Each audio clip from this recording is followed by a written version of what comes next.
नमस्कार दोस्तों, आप देख रहे हैं एडु वेदांत स्मार्ट क्लासेस। आज हम एक बहुत ही इंटरेस्टिंग टॉपिक पे बात करने वाले हैं, इंडिया का यूनियन, टेरिटरी और स्टेट रीऑर्गेनाइजेशन के बारे में। मैं आपको सिंपल लैंग्वेज में बताने जा रहा हूं कि हमारा देश कैसे इवॉल्व हुआ और कैसे अलग अलग आर्टिकल्स और इवेंट्स ने हमारे पॉलिटिकल मैप को शेप दिया। सबसे पहले बात करते हैं आर्टिकल 1 से 4 की। आर्टिकल 1 में बताया गया है इंडिया दैट इज भारत को एक यूनियन ऑफ स्टेट्स के रूप में डिफाइन किया गया है, ना कि फेडरेशन ऑफ स्टेट। यानी हमारा देश एक ऐसा संघ है जहां हर स्टेट अपनी आइडेंटिटी रखती है, लेकिन साथ ही एक मजबूत सेंट्रल गवर्नमेंट के अंदर आती है। ये भारत नाम पुराणों से लिया गया है, जो हमें याद दिलाता है कि हमारी लिगेसी और संस्कृति कितनी पुरानी है। इसके अलावा यहाँ दो इंपॉर्टेंट टर्म्स यूज किए गए हैं। पहला, यूनियन ऑफ इंडिया। इसमें वो एरिया इंक्लूड है जो सिर्फ स्टेट्स का पार्ट है। Secondly, territory of India. इसमें स्टेट्स के साथ साथ यूनियन टेरिटरीज को भी शामिल किया गया है। आर्टिकल 2 के थ्रू नए स्टेट्स कभी भी यूनियन ऑफ इंडिया के बाहर से ज्वाइन हो सकते हैं, जिसमें नए रीजन्स को इंटीग्रेट करने के प्रोसीजर्स को डिफाइन किया गया है। एग्जाम्पल जैसे सिक्किम, जो पहले एक देश हुआ करता था, वो इन 1975 इंडिया का फुल फ्लेजेड स्टेट बन गया। नेक्स्ट आता है आर्टिकल 3, जिसमें स्टेट बाउंड्रीज के ऑल्टरेशन यानी बदलाव के बारे में बताया गया है। इसमें दो कंडीशन इंक्लूड किया गया है। फर्स्ट, अगर पार्लियामेंट स्टेट बाउंड्रीज बदलने के लिए कोई बिल इंट्रोड्यूस करता है तो उसे प्रेसिडेंट के रिकमेंडेशन की जरूरत होती है।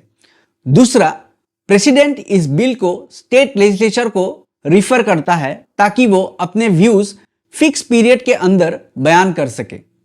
उसके बाद आता है आर्टिकल 4, जो स्पेसिफाई करता है कि इन चेंज को कॉन्स्टिट्यूशन अमेंडमेंट नहीं माना जाएगा, जिससे कि ओवरऑल प्रोसेस को थोड़ा फ्लेक्सिबल रखा जा सके। इसका एक अच्छा एग्जाम्पल है हमारा 100 कॉन्स्टिट्यूशनल अमेंडमेंट ऑफ 2015, जिसमें इंडिया और बांग्लादेश के बीच लैंड बाउंड्री एग्रीमेंट मैनेज किया गया बिना पूरा अमेंडमेंट प्रोसेस के। अब आते हैं स्टेट रीऑर्गेनाइजेशन की तरफ, जो पोस्ट इंडिपेंडेंस इंडिया का एक बहुत ही पाइवटल फेज था। इनिशियली अलग अलग कमीशंस बनाए गए थे जो स्टेट बाउंड्रीज और ऑर्गेनाइजेशन के लिए रिकमेंड करते थे।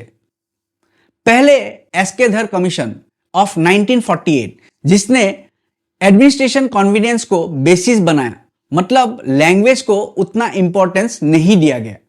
लेकिन अगला कमीशन जेपीबी कमीशन ऑफ 1949 ने लैंग्वेज को रीऑर्गेनाइजेशन का क्राइटेरिया कंप्लीटली रिजेक्ट कर दिया। फिर एक ड्रामेटिक इवेंट हुआ। पोट्टी श्रीरामुलु ने 56 डेज का हंगर स्ट्राइक किया, जिसका रिजल्ट ये हुआ कि आंध्र प्रदेश स्टेट इन 1953 मद्रास से सेपरेट हो गया। इस सेक्रीफाइस ने क्लियर कर दिया कि लोग अपनी लिंग्विस्टिक और कल्चरल आइडेंटिटी की कितनी वैल्यू करते हैं। फिर आया फजल अली कमीशन इन 1953, जिसके फाइनल रिपोर्ट में लैंग्वेज को एक इंपॉर्टेंट फैक्टर माना गया। कमीशन ने 4 मेजर फैक्टर्स कंसीडर किए। पहला, देश की यूनिटी और सिक्योरिटी। नेक्स्ट, लिंग्विस्टिक और cultural homogeneity. Third, financial economy और एडमिनिस्ट्रेटिव कंसीडरेशन। और फोर्थ, लोगों की वेलफेयर एंड स्टेट प्लानिंग। ये फैक्टर्स एंश्योर करते हैं कि स्टेट बाउंड्रीज ऐसा बनाया जाए जिससे हर रीजन का डेवलपमेंट हो सके और लोग अपनी कल्चरल आइडेंटिटी को भी मेंटेन कर सके। उसी कॉन्टेक्स्ट में स्टेट रीऑर्गेनाइजेशन एक्ट ऑफ 1956 ने 14 स्टेट्स और 6 यूनियन टेरिटरीज बनाए, जिससे मॉडर्न इंडिया का ब्लूप्रिंट तैयार हुआ। बाद में कई नए स्टेट्स जैसे महाराष्ट्र, गुजरात, गोवा और नागालैंड बने, जो आप क्रोनोलॉजिकली देख सकते हैं। सबसे रिसेंट चेंज 2019 में दादरा और नगर हवेली को मार्च करके दमन एंड दीव बनाया गया। यह दिखाता है कि इंडिया अपने एडमिनिस्ट्रेटिव बाउंड्रीज को टाइम के साथ अपडेट करती रहती है। नेक्स्ट आता है integration of princely state. Freedom के बाद इंडिया के 552 प्रिंसली स्टेट्स को इंटीग्रेट करना था।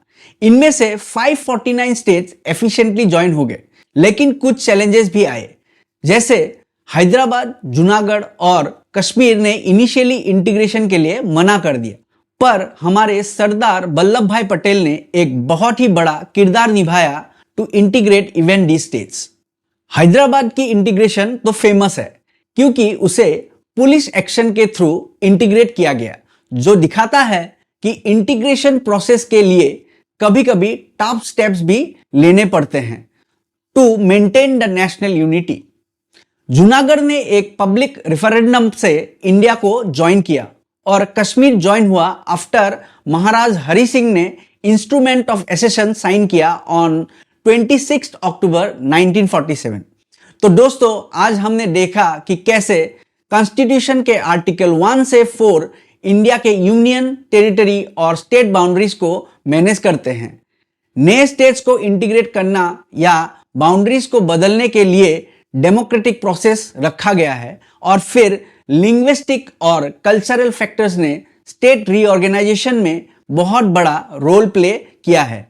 और फाइनली प्रिंसली स्टेट्स के इंटीग्रेशन से हमारी नेशनल यूनिटी का इंपॉर्टेंट चैप्टर लिखा गया। ये सब प्रोसेस मिलके इंडिया को एक डाइवर्स, यूनाइटेड और डायनेमिक डेमोक्रेसी बनाते हैं।